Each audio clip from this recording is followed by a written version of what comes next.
안녕하세요. 건강한 전립선을 위한 건전한 비뇨기과 김교수입니다. 오늘은 전립선 비대증 수술에 대해 이야기해 보겠습니다. 전에 전립선 비대증 수술을 피할 수 있는 방법에 대해서 말씀드린 적이 있고 많은 분들이 봐주셨어요. 그렇지만 일부 분들은 수술을 어쩔 수 없이 받아야 돼요. 어떤 분들이 여기에 해당되는지 오늘 알아보도록 하겠습니다. 질문에 한마디로 대답하기는 좀 어렵습니다. 전립선을 보는 의사들마다 수술을 결정하는 기준은 다 조금씩 차이가 있어요. 전립선 비대증 수술의 원리는 단순합니다. 옆에 그림처럼 전립선이 커져서 막혀 있는 거를 수술로 풀어주면 되는 거예요.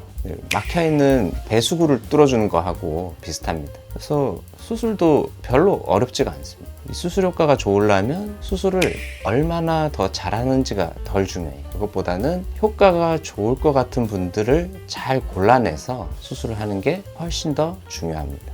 비대증 수술은 암 수술하고는 달라서 꼭 받으셔야 된다, 이런 경우가 되게 드물어요. 우리 비뇨기과 교과서에 수술이 꼭 필요하다고 추천하는 경우는 다음 5가지.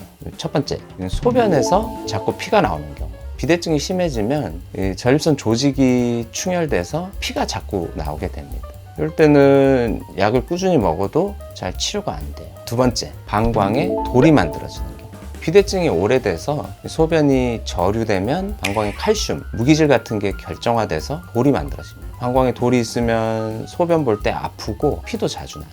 셋째, 급성요폐. 이건 전에 말씀드린 적이 있고 이걸 예방할 수 있으면 수술을 많이 피할 수 있습니다. 자세한 내용은 이전 동영상 보시면 도움이 될 거예요. 급성요폐를 오래 방치해두면 방광 펌프 기능이 더 나빠져서 소변 배출이 더 어렵게 되는 악순환이 생깁니다. 네 번째, 감염. 요폐, 소변 저류가 반복되면 고여있던 소변에서 균이 자라가지고 요로 감염이 생겨요. 이 염증이 전립선을 침범하면 급성 전립선염이 되고요. 이때는 전립선이 붓게 돼서 소변 배출이 더 힘들어집니다. 마지막으로 콩팥 기능이 나빠질 때, 소변 막힘이 오래되면 소변 볼 때 방광 압력이 콩팥으로 자꾸 전달이 돼요. 이게 오래되면 이제 콩팥에 물이 차서 늘어지는 수신증이 생기고 콩팥 기능이 나빠집니다. 이런 분들 나중에 투석 받아야 될 수도 있어요. 그래서 이런 비대증의 5가지 주요 합병증인 혈뇨, 결석, 급성요폐, 감염, 콩팥 기능 저하가 생긴 분들은 꼭 수술을 받으셔야 됩니다. 저한테 수술 받는 분들 보면 한 3분의 1 정도가 합병증으로 수술을 받아요. 나머지 3분의 2는 더 편하려고 수술을 받아요. 합병증이 있는 분들은 무조건 수술을 받아야 하지만 이렇게 편하려고 수술 받는 분들은 수술을 좀 더 신중하게 결정하는 게 좋아요. 수술을 하면 나중에 되돌릴 수가 없고 아주 가끔씩은 부작용도 생기기 때문입니다. 첫 번째, 약은 듣지만 약 부작용이 심하거나 먹기 싫을 때, 이럴 때는 대부분 수술 받으면 증상이 좋아집니다. 약물 치료에 효과가 좋았던 분들이 수술도 효과가 더 좋은 편이에요. 저는 이런 분들이 수술 원하면 대부분 수술을 해드려요. 약물하고 수술하고 비교하면 당연히 수술 효과가 더 좋고 오래가요. 또 수술은 전립선 약의 고질적인 부작용인 저혈압, 어지럼증 등도 없습니다. 또 약을 매일 먹기 싫어서 수술하는 분들도 가끔 있어요. 전립선 약은 혈압약하고 비슷합니다. 즉 혈압약처럼 약을 먹을 때는 증상이 좋지만 약을 끊으면 원래대로 돌아가요.